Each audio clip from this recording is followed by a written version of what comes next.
شیراز، میں ہر رات آپ کی قربت کے لیے تڑپتی رہتی ہوں اور آپ کمرے میں بھی نہیں آتے۔ رانیہ کے لہجے میں تڑپ تھی۔ کیا فائدہ تم پر اپنی انرجی ویسٹ کرنے کا؟ ایک بچہ تو تم مجھے دے نہیں سکی، اس لیے میں نے دوسرا نکاح کر لیا ہے۔ اس کی بیگانگی پر وہ بکھر گئی۔ پھر اسی رات چپکے سے اس نے گھر چھوڑ دیا اور ایک وومن ہاسٹل میں رہنے لگی۔ چند دن بعد اسے پتہ چلا کہ وہ حاملہ ہے۔ بیٹا ہوا تو وہ خوشی سے نہال تھی، لیکن اس رات ہاسٹل کی انچارج رانیہ سے کہنے لگی، ایک بزنس مین تمہارا بیٹا گود لینا چاہتا ہے، بدلے میں 2 کروڑ۔ رانیہ کی نظر جیسے ہی اس شخص پر پڑی وہ پتھرا گئی۔ سامنے کھڑا وہ اس کی قربت کے لیے بے چین تھی، لیکن وہ سنگ دل آج بھی نہیں آیا۔ رانیہ نے رگڑ کر اپنے ہونٹوں سے لپسٹک صاف کی تھی، پھر وہ ریڈ ساڑی بھی کندھے سے اتار کر پھینک دی۔ کھلی سیاہ چمکیلی زلفیں جو بکھری ہوئی تھی، انہیں سمیٹ کر چٹیا کی شکل دی۔ منہ دھونے کے لیے وہ باتھ روم میں چلی گئی، بار بار اپنا چہرہ آئینے میں دیکھتی جو کسی کے انتظار میں جل رہا تھا۔ شدت سے بہتے آنسوؤں کو اس نے پانی سے صاف کرنے کی کوشش کی تھی۔ منہ دھو کر وہ خالی کمرے میں آ گئی اور بستر پر لیٹ کر تڑپنے لگی۔ ایک دن تو کیا، اسے تو ایک پل بھی سکون نہیں مل رہا تھا اس کے بغیر۔ اس کے آنسو تکیے پر گرنے لگے، لیکن تبھی دروازے پر آہٹ ہوئی تو اس کی آنکھوں کو یقین نہیں آیا۔ سامنے کھڑا ہوا مغرور شخص جو بلا کا وجیہہ اور بھرپور مردانہ شخصیت لیے ہوئے تھا، ایک شان بے نیازی سے چلتا ہوا اس کے قریب آیا تھا۔ رانیہ، میں تم سے۔ ابھی اس نے کچھ کہنے کے لیے اپنا منہ کھولا ہی تھا کہ رانیہ نے اپنا ہاتھ اس کے ہونٹوں پر رکھ دیا۔ بس شیراز، ایک لفظ بھی مت کہیے گا، آپ آ گئے ہیں، میرے لیے اتنا ہی کافی ہے۔ اس نے فوراً ہی شیراز کے کندھے پر سر رکھ دیا تھا، پھر اپنے بازو اس کے گلے میں حمائل کر دیے۔ آپ کو پتہ ہے میں کب سے آپ کا انتظار کر رہی تھی۔ 15 دن گزر گئے ہیں اور آپ میرے قریب بھی نہیں آئے۔ آپ کو اندازہ بھی نہیں کہ آپ کی یہ دیوانی آپ کی قربت آپ کے انتظار میں کتنی تڑپ رہی ہے۔ اس کے انداز میں بے چینی تھی، آنکھیں ایک دم ہی خوشی سے بھر گئی تھی شیراز کو دیکھتے ہی، لیکن اس کی مغرور ستوہ ناک اوپر کو اٹھی تھی۔ تبھی اس نے ایک جھٹکے سے اس کے بازو اپنے گلے سے جھٹکے تھے۔ بس کر دو یہ ڈرامہ رانیہ بی بی، میں تنگ آ گیا ہوں تمہاری اس 2 ٹکے کی محبت سے۔ اگر تمہیں اتنی ہی مجھ سے محبت تھی تو تم مجھے یوں خالی ہاتھ نہ رکھتی۔ تمہارے اس ساتھ نے مجھے دیا ہی کیا ہے؟ ایک بچہ تو تم مجھے دے نہیں سکی اور دعوے اتنے بڑے بڑے کرتی ہو۔ شیراز کے لہجے میں نفرت کی چبھن تھی جو سیدھی تیر کی طرح رانیہ کے دل کو چھلنی کر گئی تھی۔ اس نے ایک دم ہی تڑپ کر شیراز کی آنکھوں میں دیکھا تھا۔ یہ آپ کیا کہہ رہے ہیں شیراز؟ یہ سب میرے اختیار میں تو نہیں۔ اگر مجھے اپنا جسم کاٹ کر بھی آپ کو بچہ دینا پڑتا تو مجھے یہ بھی منظور تھا۔ آپ کے لیے تو میری جان بھی قربان ہے۔ آپ جانتے ہیں نا میں آپ سے کتنی محبت کرتی ہوں، پھر آپ مجھ پر اتنے بڑے الزام کیسے لگا سکتے ہیں؟ اس کی آنکھوں میں شکوہ تھا، جبکہ شیراز بیزار ہوا۔ بس کر دو، حقیقت کی دنیا میں واپس آ جاؤ رانیہ۔ یہ محبت کچھ نہیں ہوتی۔ مجھے تم سے جو طوفانی محبت ہوئی تھی، اب اس کا طوفان تھم گیا ہے۔ 4 سال ہو گئے ہیں تمہاری قربت میں، اب میں بیزار آ گیا ہوں گھر والوں کی باتیں سن سن کر۔ تمہارے اور ان کے درمیان گھن چکر بن کر رہ گیا تھا، لیکن اب مجھے ایک راستہ مل گیا ہے، اس لیے میں یہی تمہیں بتانے آیا ہوں کہ تم جانتی ہو نا میرے گھر والوں کو بچے کی کتنی خواہش ہے۔ میں اپنی ماں کا اکلوتا بیٹا ہوں۔ میری 3 بہنیں ہیں جنہیں میرے بچے دیکھنے کی خواہش ہے، اس لیے میں نے دوسرا نکاح کر لیا ہے مہرین سے۔ ایک طوفان تھا جو رانیہ کی زندگی میں آیا تھا۔ وہ اسے ساکت نظروں سے دیکھتی رہ گئی۔ کہہ دے شیراز کہ آپ مجھ سے کوئی بھیانک مذاق کر رہے ہیں۔ آپ کو یاد نہیں ڈاکٹر نے کہا تھا کہ آپ دونوں میں کوئی مسئلہ نہیں، بس خدا کی طرف سے دیر ہے۔ پھر آپ مجھ سے ایسی باتیں کیوں کر رہے ہیں؟ شیراز کے بے حد نزدیک کھڑی وہ اسے آنسو بھری نظروں سے دیکھ رہی تھی، لیکن شیراز نے بے دردی سے اس کے ہاتھ جھٹک دیے کہ کوئی مذاق نہیں، یہ نکاح آج ہی ہوا ہے رانیہ، اس لیے میں کافی دنوں سے تمہارے پاس نہیں آ رہا تھا۔ اگر تمہیں مہرین ہم دونوں کی زندگی میں قبول ہے تو تم میرے ساتھ چلو۔ امی نے کہا ہے کہ تم بھی آج سے وہیں رہو گی، لیکن تمہیں مہرین کو قبول کرنا ہوگا اپنی سوتن کے روپ میں۔ شیراز کے الفاظ بڑے بھیانک تھے، اس کے چہرے پر سرد مہری اور بیزاری تھی جو صاف بتا رہی تھی کہ وہ جو کہہ رہا ہے سب سچ ہے۔ رانیہ نے جب اس سے شادی کی تو پیچھے اپنی ساری کشتیاں جلا کر آئی تھی، اب اس کے ہاتھ بالکل خالی تھے، وہ پھوٹ پھوٹ کر رو پڑی تھی۔ شیراز نے اس کا رونے کا ڈرامہ دیکھا اور پھر سر جھٹکتے ہوئے کہنے لگا، تم عورتوں کی یہی عادت ہے، یہ بات تم بھی اچھی طرح جانتی ہو کہ تم بانجھ ہو، مجھے اولاد نہیں دے سکتی، ورنہ 4 سال کافی ہوتے ہیں اولاد کے دینے کے لیے، اس کے باوجود تمہارے اتنے نخرے ہیں۔ خالی تمہاری خوبصورتی کا میں نے اچار تو نہیں ڈالنا۔ نفرت سے کہتا وہ پلٹ گیا تھا، پھر جاتے جاتے کہنے لگا، میں آؤں گا چکر لگانے کے لیے، جب تک اپنے دل میں گنجائش پیدا کرو اور گھر چلنے کی تیاری کرو۔ اب میں تمہیں اس فلیٹ میں نہیں رکھوں گا۔ اس نے اپنا فیصلہ سنا دیا تھا۔ رانیہ کچھ بھی نہ بول سکی، وہ زمین پر بیٹھتی چلی گئی۔ اپنی محبت کو اپنے ہاتھوں سے جاتا دیکھنا اتنا آسان نہیں ہوتا۔ کبھی وہ شیراز کا جنون تھی اور آج وہ جنون ٹھنڈا ہو گیا تھا۔ محض اولاد کے لیے جس طرح رانیہ صبر کر رہی تھی، انتظار کر رہی تھی کہ خدا کب اس کی جھولی بھرے گا، اسی طرح شیراز نے نہیں کیا تھا۔ نہیں، وہ ہرگز شیراز کو کسی اور کی باہوں میں نہیں دیکھ سکتی۔ وہ کسی اور کے ساتھ راتیں گزارے، کسی اور کے ساتھ وہ خاص لمحات جیے جو اس نے رانیہ کے ساتھ جینے کا وعدہ کیا تھا، یہ سب وہ کبھی برداشت نہیں کر سکتی تھی۔ تبھی اس نے ایک سنگین فیصلہ کیا تھا۔ ایک دم ہی اپنے آنسو صاف کرتی اٹھی اور کمرے کی الماری کھول لی۔ وہ کمرے کی الماری سے ایک چیز تلاش کر رہی تھی، اگر شیراز نہیں تو کچھ بھی نہیں۔ فیصلہ کر کے اس نے چمکتی نگاہوں سے سامنے رکھی چیز کو دیکھا اور پھر ایک دم ہی، رانیہ وہ دیکھو، شیراز صاحب تمہیں کیسے دیکھ رہے ہیں۔ نازش کی سرگوشی پر اس نے پلٹ کر دیکھا تو اچانک ہی ان کی نگاہیں شیراز کی نگاہوں سے ٹکرائی۔ محبت پاش جذبات سے بھری ہوئی آنکھیں، وہ گھبرا کر سر جھکائے کام کرنے لگی۔ اس کا دل بری طرح دھڑک رہا تھا۔ جب سے اس نے یہ آفس جوائن کیا تھا تب سے ہی شیراز کی نگاہیں اس سے ہٹنے کا نام نہ لیتی۔ خود رانیہ بھی اپنے اوپر حیران تھی، وہ کسی کو زیادہ منہ نہیں لگاتی تھی۔ اگر کوئی اسے ایسے دیکھتا تو فوراً ہی جھڑک کر رکھ دیتی، لیکن شیراز، اس نے کچھ نہیں کہا تھا، حالانکہ وہ محسوس کر رہی تھی کہ وہ کئی دفعہ اسے دیکھتا رہتا ہے۔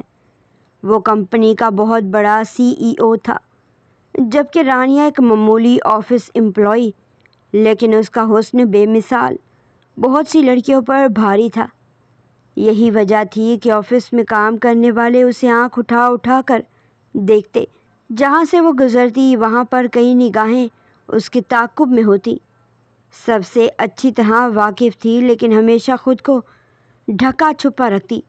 اسے اپنا حسن عیاں کرنے کی عادت نہیں تھی، لیکن اس کی خوبصورت آنکھیں، سرخ ہونٹ اور بلا کی گوری چٹی رنگت جس میں گلابیاں گھلی ہوئی تھی، اس کا حسن دیکھنے والے کو چیخ چیخ کر اپنی طرف متوجہ کرتا۔ اور وہی نہیں بلکہ ان کا پورا خاندان ہی خوبصورتی میں بے مثال تھا۔ یہ خوبصورتی اسے ورثے میں ملی تھی، لیکن آفس کے لوگ یہ بات نہیں جانتے تھے۔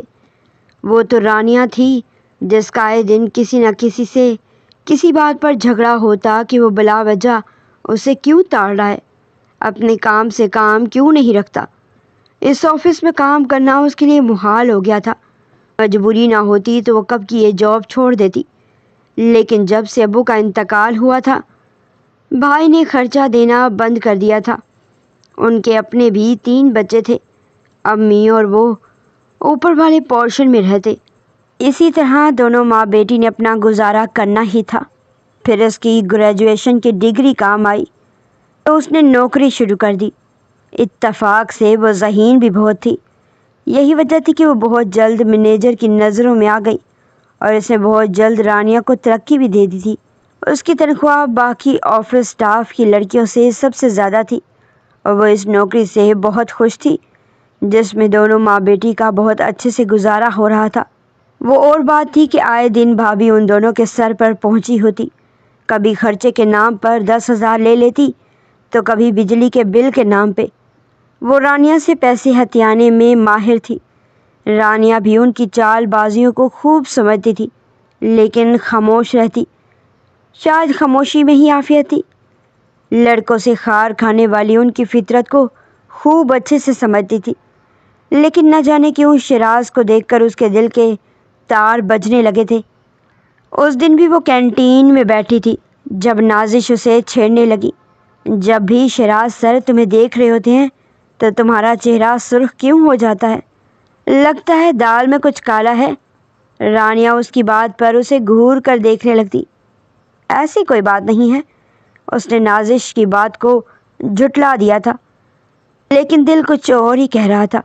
جب بھی شیراز آفس میں قدم رکھتا اس کا دل دھڑکنا شروع ہو جاتا اور جس دن وہ چھٹی پر ہوتا تو پورا دن وہ بے چین رہتی۔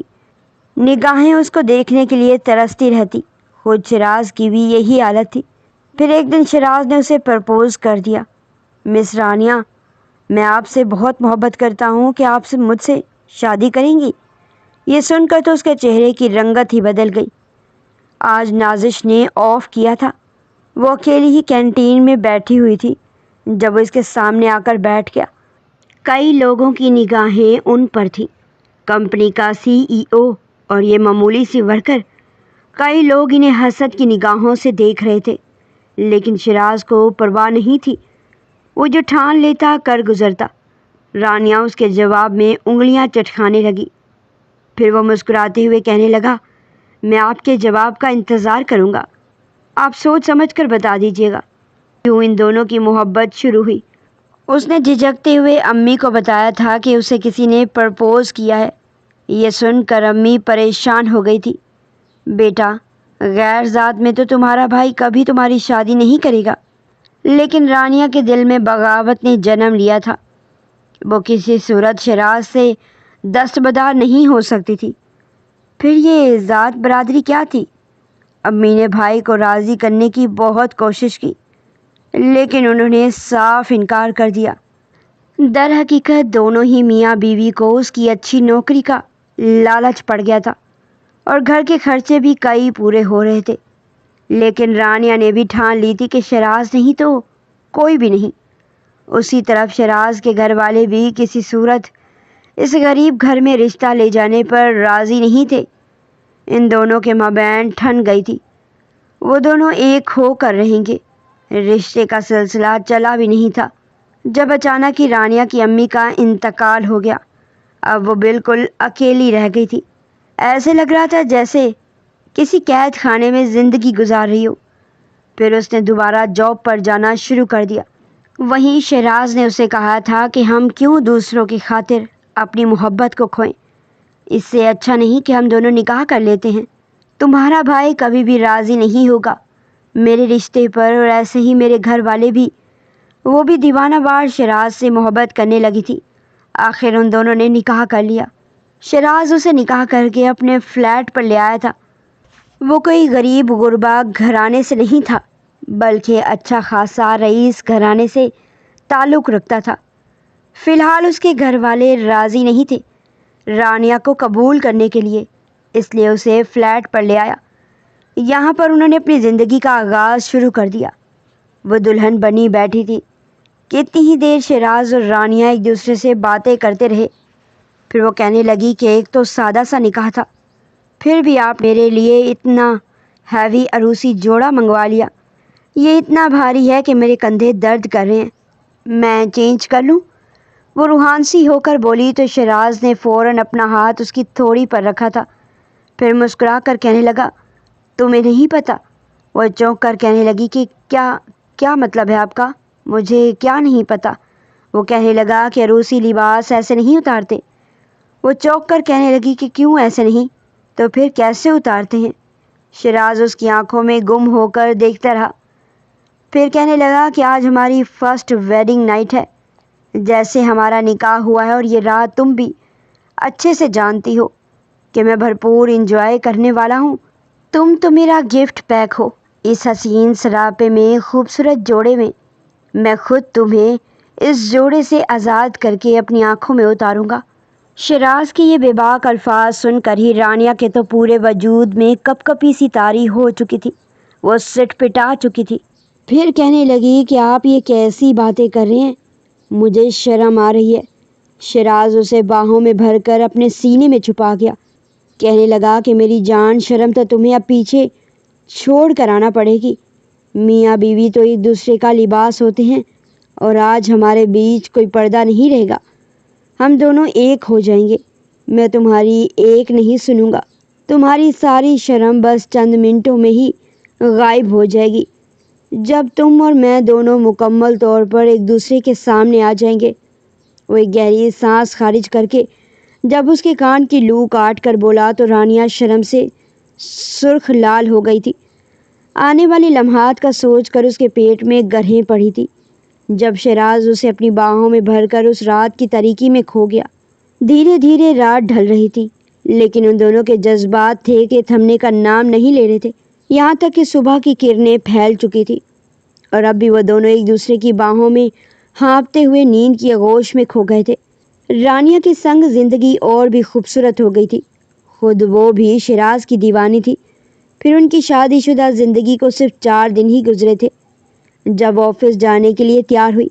گہرے بلو کلر کا سوٹ پہنے وہ بلا کی حسین لگ رہی تھی۔ لمبے لمبے سیاہ بال پشت پر بکھرے تھے، ہاتھوں میں چوڑیاں، کانوں میں نازک جھمکے تھے۔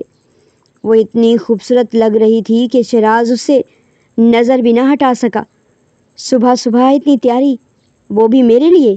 شیراز نے اسے اپنی باہوں کے گھیرے میں لے لیا تو وہ مسکراتے ہوئے کہنے لگی، جی جناب، آپ کے لیے بھی، اور آفس بھی جانا ہے۔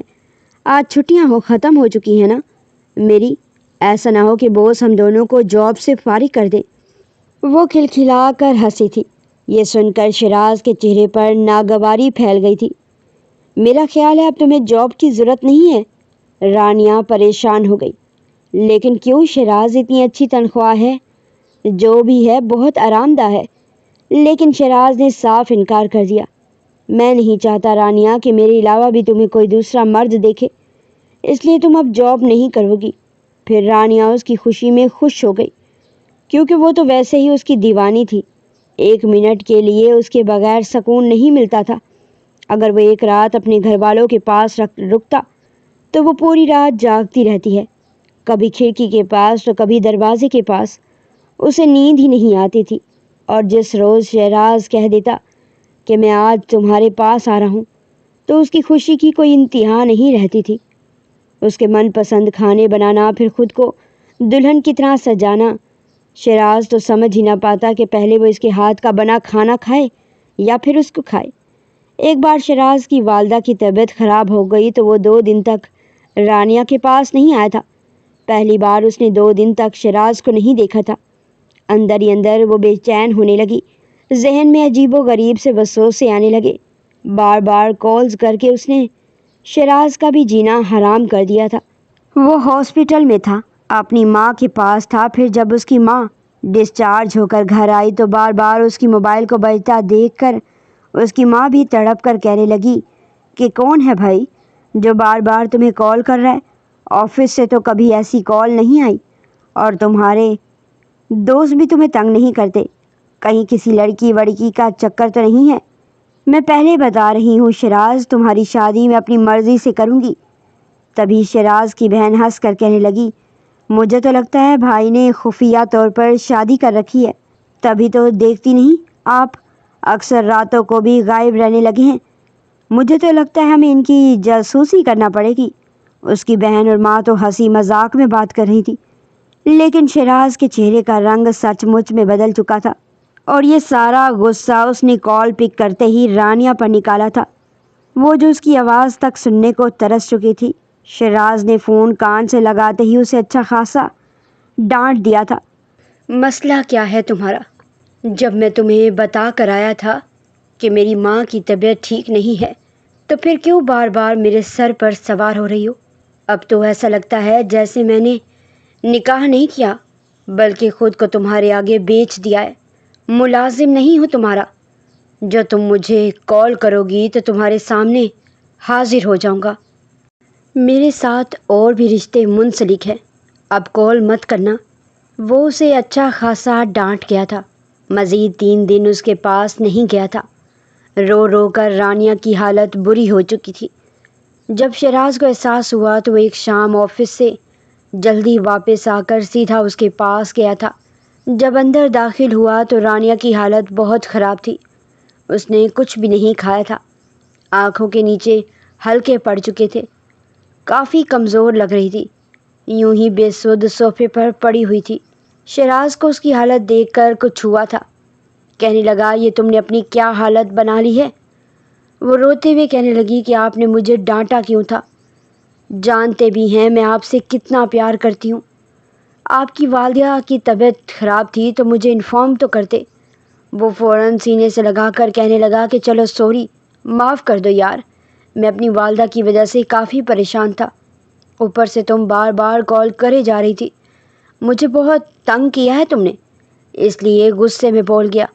وہ سوری کرنے لگی تھی کہ ٹھیک ہے میں آپ کو تنگ نہیں کروں گی، لیکن پلیز اتنے دن تک مجھ سے دور مت رہا کریں، مجھے اپنی جان جاتی ہوئی محسوس ہوتی ہے۔ لیکن اس کے بعد تو یہ اکثر ہی ایسے ہونے لگا۔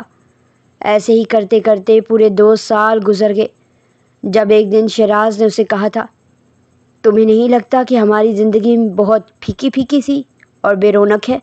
اس کے چہرے کے تاثرات بڑے عجیب تھے۔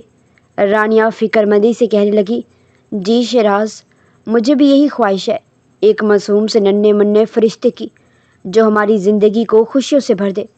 شہراز نے اس کی بات پر سر ہلا دیا تھا، لیکن نہ جانے کیوں ان کی اس خواہش کو پورا ہونے میں اتنا وقت لگ رہا تھا۔ رانیہ چاہتی تھی شہراز جب بھی اس کے پاس بستر پر آئے تو بس وہ ایک دوسرے کے ساتھ جی بھر کر رومانس کریں۔ اسے شہراز کی عادت ہو چکی تھی، جب تک وہ اسے چھو نہ لیتا رانیہ کو سکون ہی نہیں ملتا تھا، لیکن اب جب بھی وہ اس کے ساتھ بیٹھتا تو اس سے ہلکا پھلکا رومانس کرنے کے بعد یہ کہتا کہ رانیہ، مجھے پوری امید ہے کہ تم اگلے مہینے مجھے خوشخبری سناؤ گی۔ ایک عجیب سا ڈر رانیہ کے دل میں پرورش پانے لگا کہ اگر وہ اسے وقت پر اولاد نہ دے سکی تو کیا ہوگا۔ ایک روز شہراز کے سینے پر سر رکھے ہانپتے ہوئے اس نے خود کو کمفرٹر میں کور کر رکھا تھا، پھر اپنا ہاتھ شہراز کے بالوں سے بھرے سینے پر پھیر کر کہنے لگی، شہراز ایک بات کہوں؟ شہراز اپنا ہاتھ اس کی بے لباس کمر پر پھیر کر کہنے لگا، ہاں میری جان، بولو، کیا کہنا چاہتی ہو؟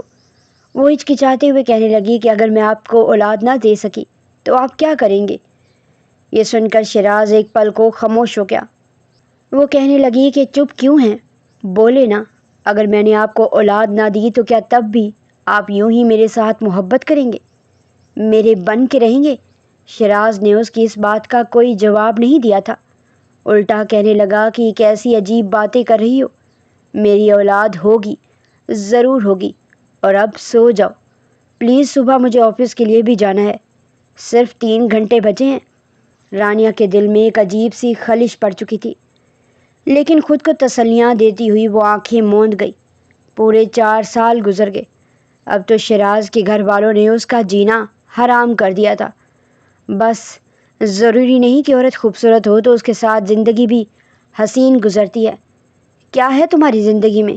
کچھ نہیں، بس دن رات تم اس عورت کے نام کی مالا جپتے رہتے ہو، ایک بچہ تو تمہیں وہ دے نہیں سکے۔ شہراز کی ماں فضیلہ بیگم کے لہجے میں رانیہ کے لیے بلا کی نفرت تھی، اور یہ نفرت آہستہ آہستہ شہراز کے دل میں بھی آنے لگی۔ جب دھیرے دھیرے فضیلہ بیگم نے اس سے شادی کی بات کرنا شروع کر دی، خاندان بھر کی کئی لڑکیاں اسے دکھائیں کہ بتاؤ کس سے شادی کرنی ہے۔ اس وقت اس کے دل میں رانیہ کے لیے محبت موجود تھی۔ وہ کہنے لگا کہ نہیں مما، میں ان میں سے کسی سے بھی شادی نہیں کرنا چاہتا، بلکہ میں آپ کو یہ بتانا چاہتا ہوں کہ میں پہلے سے ہی شادی کر چکا ہوں۔ یہ سن کر فضیلہ بیگم تو آگ میں لوٹ پوٹ ہو چکی تھی۔ وہیں اس کی 3 بہنیں بھی اپنے بھائی کو دیکھ رہی تھیں۔ تینوں کی ہی آنکھوں میں آنسو آ گئے کہ بھائی، ہم نے تو آپ کی شادی کے لیے کیا کیا ارمان دیکھ رکھے تھے۔ ہم نے سوچا تھا آپ کی شادی میں ایسے کپڑے پہنیں گے، اس طرح تیار ہوں گے، خوب دھوم دھڑکا کریں گے، ڈھول کی رکھیں گے، لیکن یہ کیا؟ آپ ایسا کیسے کر سکتے ہیں؟ کون ہے وہ؟ کیوں کی اس سے شادی آپ نے؟ شیراز بالکل چپ تھا، پھر کہنے لگا کہ اس نکاح کو 3 سال ہو چکے ہیں۔ یہ سن کر فضیلہ بیگم پہلے تو چپ رہی، اپنے بیٹے کو باتیں سناتی رہی، پھر اپنے بیٹے کی بات سن کر کہنے لگی کہ اچھا 3 سال؟ ابھی تک تو پھر اس نے تمہیں 1-2 بچے بھی پیدا کر کے دے دیے ہوں گے۔ یہ سن کر ایک گہری سانس خارج کر کے کہنے لگا کہ نہیں اماں، وہ ابھی تک ماں نہیں بنی۔ اس کے بعد تو فضیلہ بیگم کو موقع ہی مل گیا تھا۔ وہ شیراز کو رانیہ کے خلاف کرتی رہتی تھی کہ اس نے تمہیں اولاد دینی بھی نہیں ہے، بانجھ جو ہے، یقیناً تم کبھی باپ نہیں بن پاؤ گے، بہتر ہے کہ اسے چھوڑ دو، طلاق دے دو، میں تمہاری اچھی جگہ شادی کرواتی ہوں، ایک سے بڑھ کر ایک لڑکیاں خاندان میں موجود ہیں۔ دھیرے دھیرے اس کے دل سے بھی رانیہ اترنے لگی تھی۔ خوبصورتی کا کیا تھا، اس کے خاندان میں ایک سے بڑھ کر ایک خوبصورت لڑکی موجود تھی۔ یہی وجہ تھی کہ آج اس نے یہ قیامت خیز خبر سنائی تھی کہ اس نے مہرین سے دوسرا نکاح کر لیا ہے۔ اب رانیہ کے پاس کچھ نہیں بچا تھا۔ اس نے فیصلہ کر لیا تھا کہ وہ شیراز کی زندگی سے چلی جائے گی، وہ اسے ہرگز 2 حصوں میں تقسیم نہیں کر سکتی، جسے اس نے اپنے دل کی شدتوں سے چاہا تھا۔ پسند کی شادی کا یہی انجام ہوتا ہے۔ اگر تم شیراز سے شادی نہ کرتی تو تمہاری ماں نے جو مکان میں آدھا حصہ رکھا تھا وہ تمہیں مل جاتا اور آج بھی در بدر کی ٹھوکریں نہ کھا رہی ہوتی۔ فریدہ خالہ نے اسے باتیں سنائی تھی۔ وہ نظریں جھکا کر بیٹھی رہی۔ کیا ہو گیا تھا تمہیں؟ گھر کیوں چھوڑ کر آئی؟ اگر اس نے دوسرا نکاح کر لیا تھا تو تم اپنی سوتن کو برداشت کر لیتی، دل بڑا کر کے۔ یہ تو کوئی بات نہیں ہوئی۔ رانیہ، تم یہاں آ گئی ہو، اب بتاؤ میں تمہیں کیسے رکھوں؟ میری بہو نے تو خود میرا جینا حرام کر کے رکھا ہوا ہے۔ شیراز کا گھر چھوڑنے کے بعد وہ فریدہ خالہ کے پاس آ گئی تھی، لیکن وہ رانیہ کو دیکھ کر گھبرا گئی اور اسے رکھنے سے صاف انکار کر دیا۔ وہ اپنا بیگ اٹھا کر نازش کے پاس چلی آئی، جو خود اب 2 بچوں کی ماں بن چکی تھی۔ رانیہ کو دیکھ کر چونک گئی، چہرے پر مصنوعی مسکراہٹ سجا لی۔ نازش نے جس سے شادی کی تھی وہ 1 نمبر کا ٹھرکی انسان تھا، اور یہاں رانیہ تھی بے مثال حسن کی مالک۔ ایسے لگ رہا تھا جیسے زمانے کی ایک گرد نے اسے نہ چھوا ہو۔ وہ آج بھی اتنی ہی حسین اور خوبصورت تھی۔ 4 سالوں میں کچھ نہیں بگڑا تھا۔ نازک اندام وجود، بڑی بڑی کالی سیاہ آنکھیں، گلابی لب، بلا کی خوبصورت گوری چٹی رنگت، لیکن آج اس کے چہرے پر مایوسی تھی۔ یہ تو شیراز بھائی نے بہت غلط کیا تمہارے ساتھ، انہیں ایسا نہیں کرنا چاہیے تھا۔ نازش نے افسوس کا اظہار کیا۔ اس کا شوہر 2 دن کے لیے شہر سے باہر گیا ہوا تھا۔ وہ اس کے آنے سے پہلے ہی رانیہ کو یہاں سے بھگا دینا چاہتی تھی۔ تبھی ملتجی لہجے میں کہنے لگی، مجھے معاف کر دو رانیہ، میں تمہیں یہاں نہیں رکھ سکتی۔ میں تمہیں کیسے بتاؤں کہ میں اس کے ساتھ کیسے گزارا کر رہی ہوں؟ وہ انسان بھی کوئی اتنا نیک نہیں ہے۔ ہر روز تو مجھے مارتا پیٹتا ہے، نہ مجھے نوکری کرنے دیتا ہے اور نہ ہی باہر جانے دیتا ہے۔ میری 2 بیٹیاں ہیں، دن رات مجھے تانے دیتا ہے کہ میں اسے بیٹا نہ دے سکی۔ اب تم ہی دیکھو کہ میری زندگی کتنی مشکل ہے۔ نازش نے اسے ایسے دیکھا تھا جیسے کہہ دینا چاہتی ہو کہ جب تمہیں معلوم ہے کہ میں اس حال میں ہوں تو تم یہاں کیسے رہ سکتی ہو؟ پلیز، میں تمہاری زندگی خراب کرنے نہیں آئی، بس تم مجھے اتنا بتا دو کہ یہاں پر وومن ہاسٹل وغیرہ ہے، میں نوکری کر کے اپنا گزارا کر لوں گی کسی بھی طرح۔ زندگی کو جینا مجھے اچھی طرح آتا ہے۔ آنکھیں آنسوؤں سے بھری ہوئی تھی۔ نازش کو بھی اس پہ ترس آیا، پھر کہنے لگی کہ اچھا تم ایسا کرو، 1-2 دن میرے پاس ہی رک جاؤ، پھر چلی جانا۔ ویسے بھی ان 2 دنوں میں شیروز گھر نہیں ہے۔ وہ رات اس نے پیٹ بھر کر نازش کے ہاتھ کا بنا کھانا کھایا تھا اور رات کو ایک کمرے پر بیڈ پر سو چکی تھی۔ رات کا نہ جانے کون سا پہر تھا جب نازش کا شوہر گھر آ گیا۔ گھر آتے ہی جب اس نے دوسرے کمرے میں جلتی لائٹ دیکھی تو ماتھے پر بل پڑ گئے۔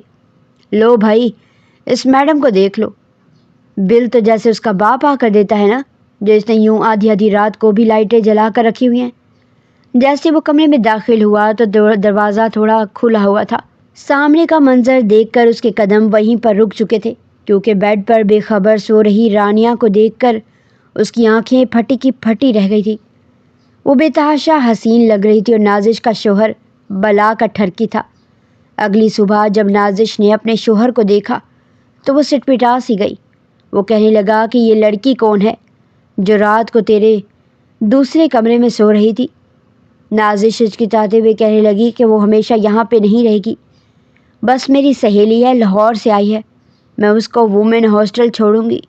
لیکن فوراً آنکھوں میں چمک لائے کہنے لگا کہ کیا ضرورت ہے، ہمارا گھر ہے، نیچے بھی 2 کمرے ہیں اور اوپر بھی، تم اسے یہیں پر رکھ لو، ہمارے گھر میں رہے گی، لیکن چلو تمہارا بھی دل بہل جائے گا۔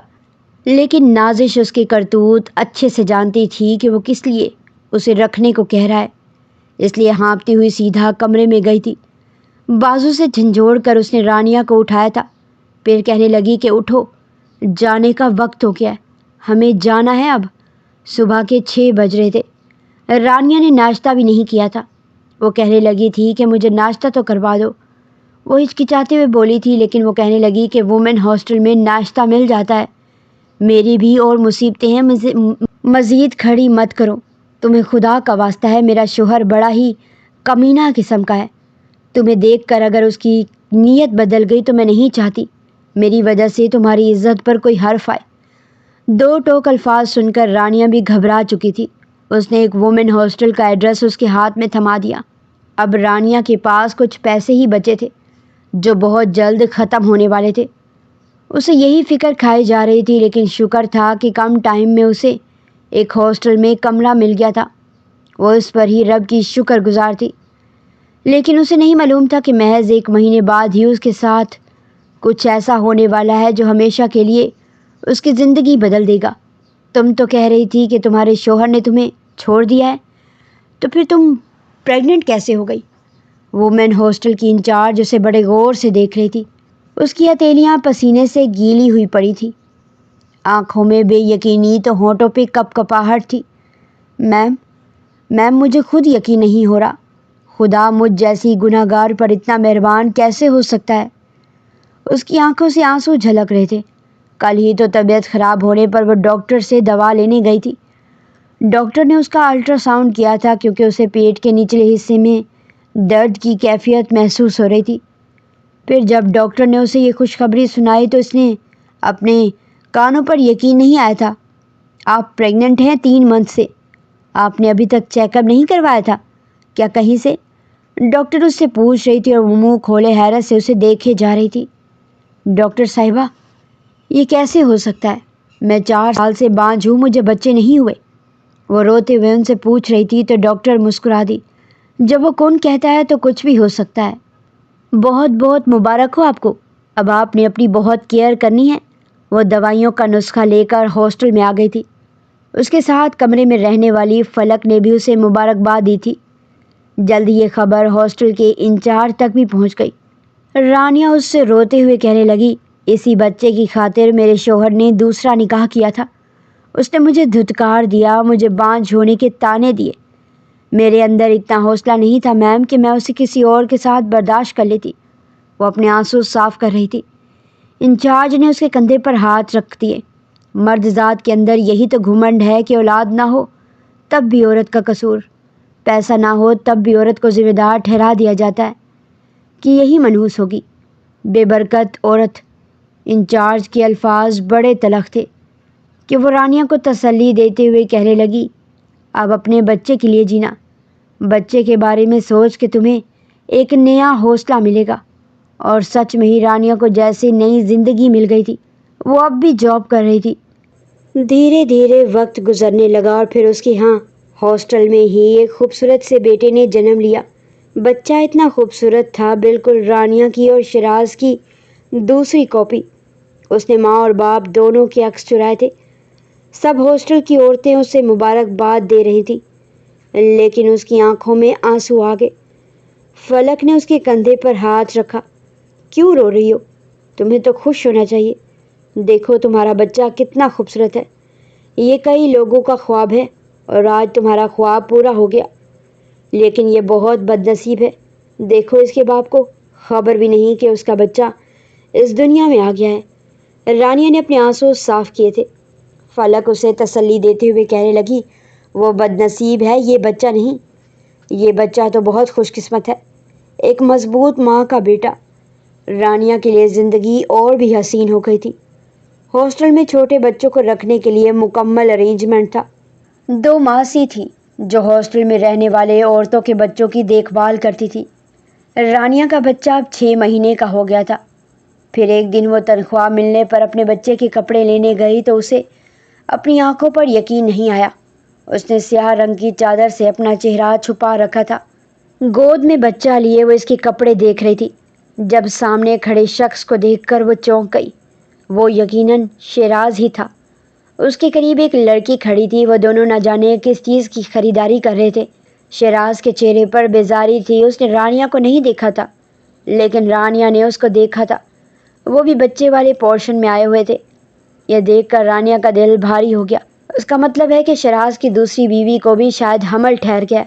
اب اسے میری یا میرے بچے کی ضرورت نہیں رہی۔ ہاسٹل میں آ کر وہ کتنی دیر تک روتی رہی، آنسو چھپا چھپا کر، لیکن بچے کو دیکھتی تو دوبارہ جینے کا حوصلہ ملتا۔ ایک دن وہ آفس میں کام کر رہی تھی جب اس کے پاس ہاسٹل انچارج کا فون آیا۔ رانیہ، تمہارا بچہ اچانک سے سلپ ہو گیا تھا، اس کے ماتھے پر چوٹ لگی ہے تو میں اسے ہسپتال لے آئی ہوں، تم پریشان مت ہونا، ویسے وہ ٹھیک ہے بالکل۔ یہ سن کر تو رانیہ کا کلیجہ پھٹ گیا تھا۔ میم میرا ہادی ٹھیک تو ہے نا؟ اسے کچھ ہوا تو نہیں؟ وہ پاگلوں کی طرح آفس سے باہر بھاگی تھی۔ اپنے بچے کے لیے وہ دیوانی تھی، ایسے ہی جیسے کبھی وہ شیراز کے لیے اپنی دیوانگی دکھاتی تھی۔ وہ فوراً ہی انچارج کے بتائے ہوئے ایڈریس پر پہنچ گئی، جہاں اس کا بچہ ہسپتال کے بیڈ پر سو رہا تھا۔ اس کے ماتھے پر لگے ہوئے 2 ٹانکے اس کی جان نکالنے کے لیے کافی تھے۔ یہ کیسے ہو گیا میم؟ کیسے گر گیا ہادی؟ وہ پھوٹ پھوٹ کر رو پڑی تھی۔ تبھی انچارج اسے سمجھاتے ہوئے کہنے لگی کہ تم پریشان کیوں ہوتی ہو؟ بچے اکثر کھیلتے کھیلتے گر جاتے ہیں، اب یہ کھڑا ہونا سیکھ رہا ہے تو اس لیے اس کا پاؤں سلپ ہو گیا تھا۔ دیکھو بچوں کو چوٹ لگ جاتی ہے، اور مسلسل رانیہ کو سمجھا رہی تھی جو روئے چلی جا رہی تھی۔ پھر انچارج اسے کہنے لگی، وہ تو شکر تھا کہ ہمدانی صاحب آئے ہوئے تھے مجھ سے ملنے کے لیے، ان کی ہی گاڑی میں تمہارے بچے کو ہسپتال لے کر آئی، سارا خرچہ انہوں نے ہی اٹھایا۔ یہ دیکھو کتنے اچھے ہسپتال میں لے کر آئے تمہارے بچے کو، بہت امیر کبیر آدمی ہیں، لیکن خدا نے اسے بھی بچے جیسی نعمت سے محروم رکھا ہوا ہے۔ رانیہ سر ہلا رہی تھی۔ اسے ہمدانی صاحب میں کوئی دلچسپی نہیں تھی، اسے فکر تھی تو صرف اپنے بچے کی جو اس وقت ہسپتال کے بیڈ پر تھا۔ پھر اس نے آفس سے 2-3 چھٹیاں کر لیں۔ وہ جانتی تھی کہ اس کی تنخواہ کٹے گی۔ ایک بچے کو پالنا اتنا بھی آسان نہیں تھا، خرچے بہت زیادہ بڑھ گئے تھے۔ کبھی کبھی اس کے دل میں خیال آیا تھا کہ وہ شیراز کو بتائے کہ وہ ایک بچے کا باپ بن گیا ہے، لیکن پھر دل میں سوچ آتی کہ وہ اپنی نئی بیوی کے ساتھ بہت خوش ہوگا، کیا پتہ اس کی دوسری بیوی سے اسے اولاد بھی ہو گئی ہو۔ یہی سوچ کر وہ مایوس ہو جاتی۔ لیکن اس دن انچارج اس کے پاس آئی تھی۔ میں تم سے کچھ کہنا چاہتی ہوں رانیہ، دیکھو تم جوان ہو، خوبصورت ہو، زندگی تمہیں کئی موقع دے سکتی ہے آگے بڑھنے کے، تم اپنی زندگی کے بارے میں کوئی فیصلہ کیوں نہیں کر لیتی ہو؟ میں ساری زندگی شیراز کے نام پر گزارنا چاہتی ہوں، میں اس سے کبھی اپنا نام جدا نہیں کرنا چاہتی۔ تم بہت بے وقوف ہو رانیہ، تمہیں ایسا نہیں کرنا چاہیے۔ ویسے میں نے تمہیں ہمدانی صاحب کے بارے میں بتایا تھا نا، اس دن وہ تمہارے بچے کو دیکھ کر بہت پیار کر رہے تھے۔ انہوں نے مجھ سے ایک عجیب بات کہی، وہ بات سن کر نہ جانے تمہیں غصہ آئے گا یا تم اس پر کیسا ری ایکٹ کرو گی، لیکن میں تم سے ایک بات کہنا چاہتی ہوں۔ میم کیا بات ہے؟ وہ حیران تھی تو انچارج کہنے لگی، دراصل ہمدانی صاحب تمہارا بچہ گود لینا چاہتے ہیں، وہ کہتے ہیں کہ 6-7 سال ہو گئے وہ بچے کے لیے تڑپ رہے ہیں، وہ نہیں بلکہ ان کا پورا خاندان۔ اگر اس بچے کی ماں سنگل مدر ہے تو میں اس بچے کے بدلے میں انہیں ایک فلیٹ اور 2 کروڑ روپے دینے کے لیے تیار ہوں، اگر وہ بچہ مجھے گود دے دیں تو۔ رانیہ کا خون خشک ہو گیا تھا انچارج کی بات سن کر۔ نو میم، میں تو کبھی ایسا نہیں کر سکتی، یہ بچہ، اس کا باپ ابھی زندہ ہے اور پھر اسے پالنے کے لیے میں جی رہی ہوں۔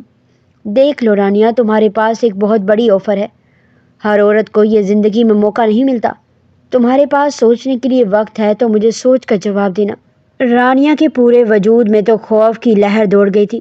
اپنے بچے کو دیکھا جو پرسکون سو رہا تھا، اس کا دوپٹہ اپنی نازک سی مٹھی میں تھامے کمفرٹر میں اپنے بچے کو سینے سے لگا چکی تھی۔ وہ پوری رات سکون سے سو نہیں پائی تھی۔ ساری رات اس کے اپنے بیٹے کو دیکھتے ہوئے گزر گئی تھی۔ وہ تو ہادی کے بغیر ایک پل بھی نہیں رہ سکتی تھی۔ ہادی کو دیکھتی تھی تو اسے شراز کی وہ سرمئی آنکھیں یاد آتی تھی۔ اسے وہ بالکل شراز جیسا لگا تھا، اس کا چہرہ، لیکن اگر وہ اس کے ساتھ رہتا تو وہ اس کی اچھی پرورش بالکل بھی نہیں کر سکتی تھی۔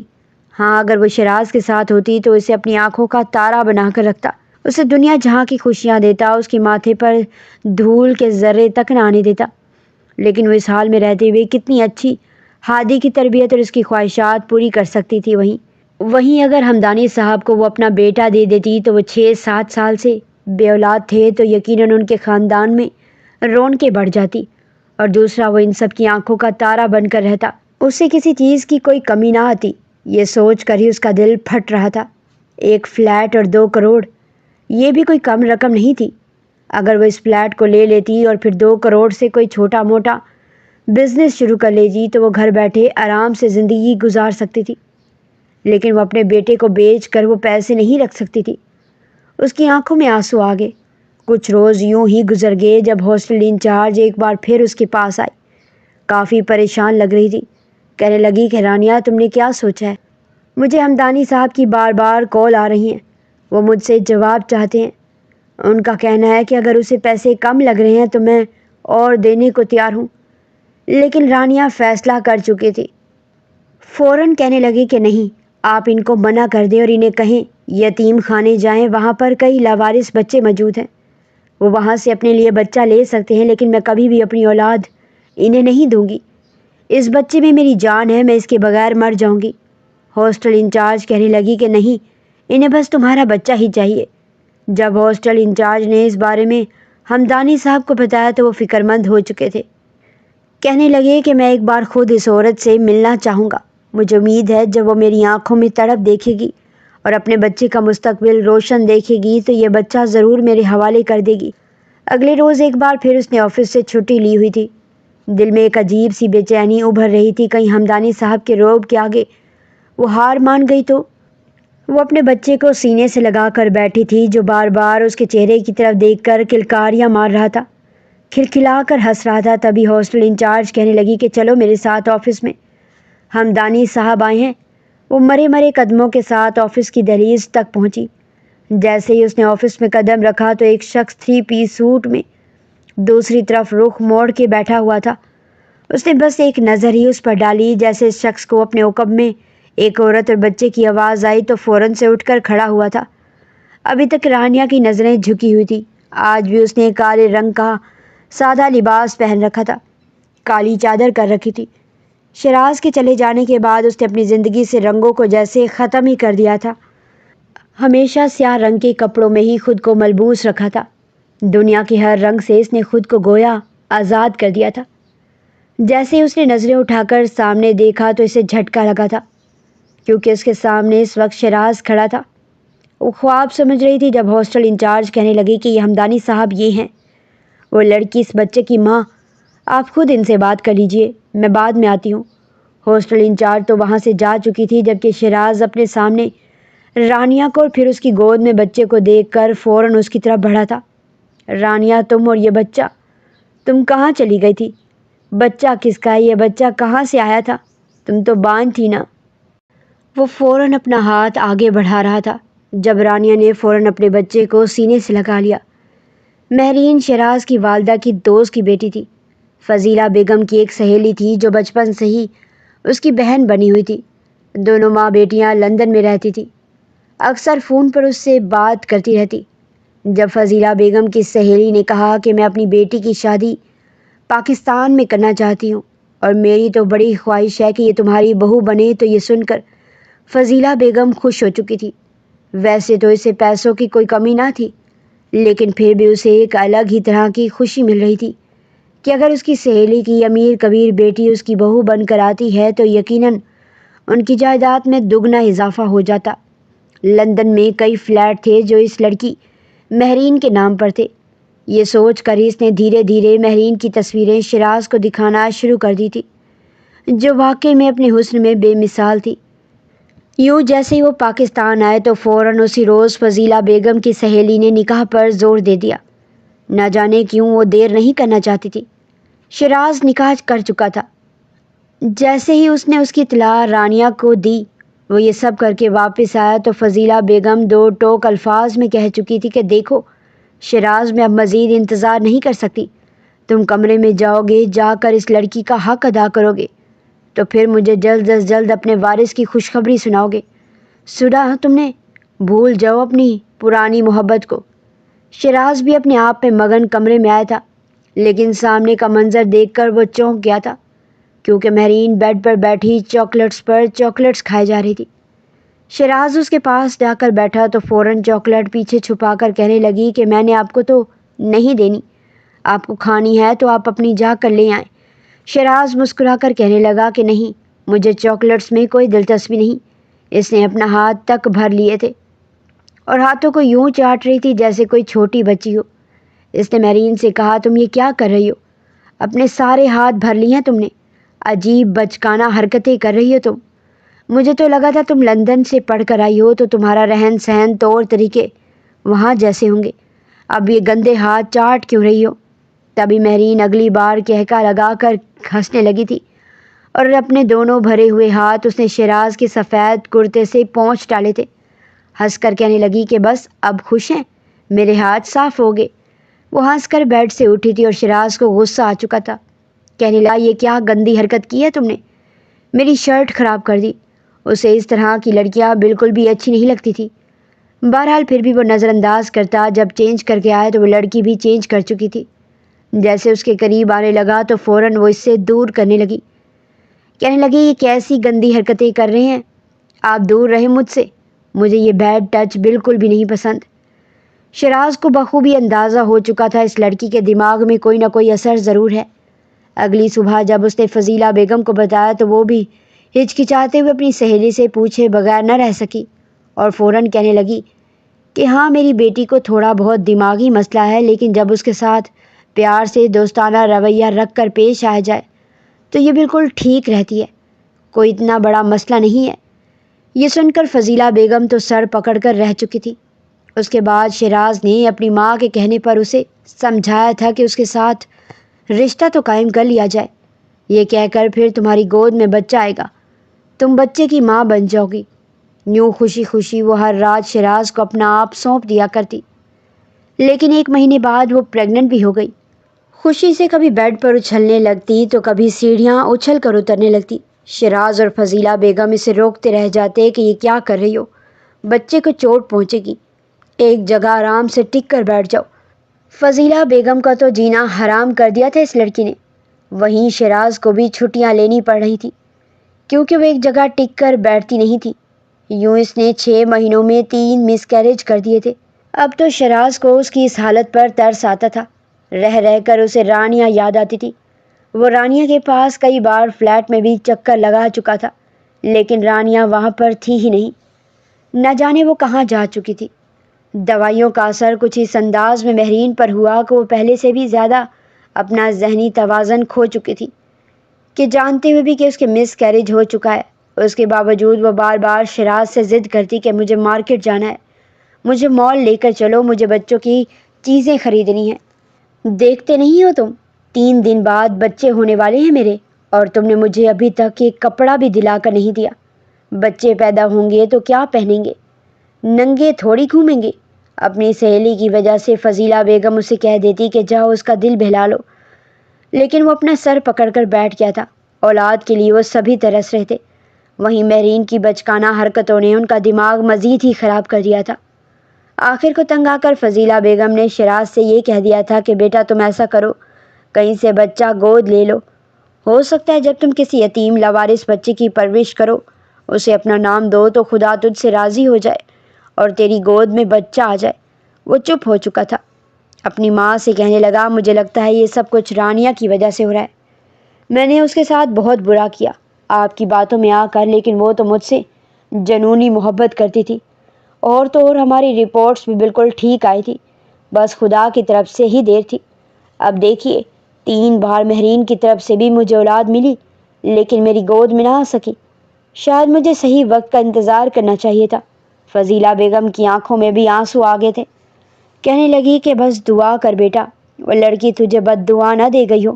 شیراز تو ایک گہری سانس خارج کر کے رہ گیا، لیکن آج اپنی آنکھوں کے سامنے شیراز ہمدانی نے نہ صرف رانیہ کو دیکھا تھا، بلکہ اس کی گود میں ایک بچہ بھی دیکھ چکا تھا۔ رانیہ مجھے بتاؤ، یہ بچہ میرا ہے نا؟ رانیہ روتے ہوئے اس بچے کو سینے سے لگا چکی تھی۔ کہنے لگی کہ آپ ہیں وہ جو مجھے ایک فلیٹ اور 2 کروڑ روپیہ دے کر مجھ سے یہ بچہ لینا چاہتے تھے۔ شیراز کی آنکھوں میں آنسو آ گئے تھے۔ وہ کہنے لگا کہ ہاں رانیہ، میری ماں نے مجھے باتوں میں کر کے میری دوسری شادی تو کروا دی، لیکن وہاں سے بھی مجھے کوئی اولاد نصیب نہ ہوئی، تو تم یقین مانو میں رہ رہ کر پچھتا رہا ہوں۔ تمہیں کہاں کہاں نہیں ڈھونڈا، لیکن تم مجھے کہیں نہیں ملی۔ دیکھو قسمت نے ہمیں ملوانا تھا۔ میں تو اب ایک بچہ گود لینے کا سوچ رہا تھا۔ بتاؤ یہ کیا بچہ میرا ہے؟ رانیہ نے اس کا چہرہ شیراز کی طرف کیا تھا۔ شیراز کو مزید پوچھنے کی ہمت نہ رہی، کیونکہ وہ ہو بہو اس کی کاپی تھا۔ وہ روتے ہوئے آگے بڑھا اور بچے کو اپنی گود میں لے کر پھوٹ پھوٹ کر رونے لگا۔ انجان شخص دیکھ کر ہادی رونے لگا تھا، بار بار اپنی ماں کی طرف باہیں پھیلا رہا تھا، جبکہ شیراز دیوانہ وار اسے چوم کر کہنے لگا کہ میرے بیٹے تو میرا خون، اور میں اپنی ہی اولاد کو خریدنے کے لیے اتنے جتن کر رہا تھا۔ میری تو ساری دولت تمہارے صدقے، میں سب تم پر وار دوں۔ وہ روئے جا رہا تھا، جبکہ رانیہ اس سے دیکھ رہی تھی۔ پھر رانیہ اس سے کہنے لگی کہ جب آپ مجھے چھوڑ کر گئے تھے، اس کے بعد میں یہاں آ گئی تھی، تب مجھے پتہ چلا میں 3 مہینے سے پریگننٹ ہوں۔ آپ نے میرے لیے انتظار نہیں کیا، دوسری شادی کر لی، اور اگر خدا آپ کو اس میں سے اولاد دے دیتا تو آپ بھول کر بھی مجھے نہ ڈھونڈتے۔ آپ کے لیے میں جیتی جب مرتی، آپ کو اس سے فرق نہ پڑتا۔ وہ رانیہ کی طرف بڑھا تھا، کہنے لگا کہ نہیں رانیہ، ایسی بات نہیں ہے، میں تم سے ابھی بھی محبت کرتا ہوں۔ لیکن رانیہ نفی میں سر ہلا گئی۔ اس نے ایک نظر ہادی کو دیکھا تھا۔ ہادی اپنے باپ کے پاس تھا، اور یقیناً اس کا باپ اس کی دادی اور اس کا بہت خیال رکھتے۔ کچھ سوچتے ہوئے رانیہ نے اپنے قدم پیچھے ہٹائے تھے۔ شیراز اس کی طرف بڑھا، کہنے لگا کہ رانیہ میں تم سے معافی مانگ لوں، تم جو کہو گی میں کروں گا، ہر لحاظ سے تمہارے آگے گھٹنے ٹیکنے کو تیار ہوں، لیکن پلیز میرے ساتھ چلو، میرے گھر چلو۔ اب تو میری ماں تمہیں سچے دل سے اپنا لے گی، میری بہنیں تمہارے ناز نخرے اٹھائیں گی، انہیں اپنے کیے کا پچھتاوا ہو چکا ہے۔ لیکن رانیہ اس سے قدم دور اٹھا رہی تھی، کہنے لگی کہ میں بس آپ کی امانت آپ تک پہنچانا چاہتی تھی، لیکن میری محبت، میرے عشق کا کیا جو میں نے آپ سے کیا تھا، آپ کی خاطر میں سب کچھ چھوڑ کر آئی تھی۔ ایک عورت کبھی بھی شراکت برداشت کر ہی نہیں سکتی۔ جانتے ہیں پل پل کس طرح میں مرتی رہی، جب مجھے خیال آتا تھا کہ میرا شوہر میرے علاوہ دوسری عورت کے ساتھ موجود ہے، اس کے ساتھ ہنس کر بول رہا ہے۔ یہ باتیں میرے جگر کو چھلنی کرتی تھی۔ جب میں سوچتی تھی کہ غیر عورت میرے شوہر کے پہلو میں لیٹی ہوگی، اس کے سینے پر سر رکھ کر اسے اپنی باہوں میں بھرے ہوئے اس سے محبت کا اظہار کر رہی ہوگی، اور میرا شوہر اس کے وجود پر اپنی شدتیں انڈیل رہا ہوگا۔ اگر میں اب تک جی رہی تھی تو صرف ہادی کی وجہ سے، لیکن یہ سوچیں ابھی بھی میرے دل میں تازہ ہیں۔ اگر میں آپ کے ساتھ آپ کی زندگی میں شامل ہو بھی جاؤں تو میں کبھی بھی یہ سب بھول نہیں پاؤں گی کہ میرے شوہر نے میرے ساتھ شراکت داری کی۔ میرے بیٹے کا خیال رکھیے گا۔ یہ کہہ کر اس نے باہر کی طرف قدم اٹھانا شروع کر دیے تھے۔ شیراز اس کی طرف پیچھے گیا تھا۔ وہ سمجھ ہی نہ پایا، کہنے لگا کہ دیکھو رانیہ، میں تمہیں کہیں جانے نہیں دوں گا، پلیز میرے ساتھ چلو، مجھے ایک آخری میں موقع دے دو، میں اب تمہیں نہیں چھوڑوں گا۔ وہ ہاسٹل سے باہر نکل کر روڈ پر آ چکی تھی۔ شیراز چلا کر اس کے پیچھے بھاگا تھا کہ رانیہ رکو، گاڑیاں ہیں، تمہیں کچھ ہو جائے گا۔ تبھی دوسری طرف سے ایک تیز رفتار گاڑی آئی تھی۔ شیراز پوری قوت سے چلایا تھا، اور پھر ہوا میں اڑتے ہوئے ایک وجود آ کر شیراز کے قدموں میں گرا تھا۔ شیراز کا سانس سینے میں ہی تھم چکا تھا۔ رانیہ ہچکیاں بھر رہی تھی، ایک ہاتھ میں بچہ تھا اور دوسرے ہاتھ میں رانیہ۔ وہ اسے اٹھا رہا تھا، چلا کر ڈرائیور سے کہنے لگا کہ ڈرائیور گاڑی لاؤ۔ رانیہ بے تحاشا زخمی ہو چکی تھی۔ جب وہ اسے اٹھا کر ہاسپٹل لایا تو ڈاکٹر نے کہہ دیا تھا کہ ان کے بچنے کے صرف 10% چانسز ہیں۔ فضیلہ بیگم اور ان کی تینوں بیٹیاں سب وہیں پر آ چکی تھیں۔ اپنے پوتے کو سینے سے لگا کر وہ ساری رانیہ کے پاس گئی تھی۔ فضیلہ بیگم رو رو کر اس سے معافی مانگ رہی تھی کہ لڑکی مجھے معاف کر دو، میری وجہ سے یہ سب کچھ ہوا، میری وجہ سے میرا بیٹا تمہارے ساتھ برا ہو گیا تھا، اگر تمہیں کچھ ہو گیا تو میں خود کو کبھی معاف نہیں کر پاؤں گی۔ پر رانیہ جینے کی امید چھوڑ چکی تھی، لیکن پھر شاید ایک معجزہ ہونا اس کی زندگی میں لکھا تھا۔ اس کی سانس دوبارہ سے بحال ہو چکی تھی، وہ ہوش میں آ چکی تھی جس طرح شیراز اس سے معافیا مانگ رہا تھا۔ فضیلہ بیگم بار بار اس کے پیروں پر ہاتھ لگا رہی تھی، اس کا دل موم ہو چکا تھا۔ اپنے بیٹے کی خاطر ہی صحیح وہ ان کے ساتھ چلنے کو تیار ہو گئی تھی، جبکہ شیراز مر کر بھی یہ بات نہیں بھول سکتا تھا کہ اس لڑکی نے اس سے ٹوٹ کر محبت کی تھی اور پھر اس سے دور جانے کے لیے اس نے موت کو منتخب کر لیا تھا۔ دھیرے دھیرے وقت گزرنے لگا۔ ہادی اپنے گھر آ کر بے تحاشا خوش تھا۔ یہاں پر اسے ضرورت کی ہر ایک چیز مل رہی تھی، لیکن ابھی تک رانیہ اور شیراز کا رشتہ پہلے جیسے نہیں ہو پایا تھا۔ شیراز یہ بات جان چکا تھا کہ وہ رانیہ کی محبت کھو چکا ہے۔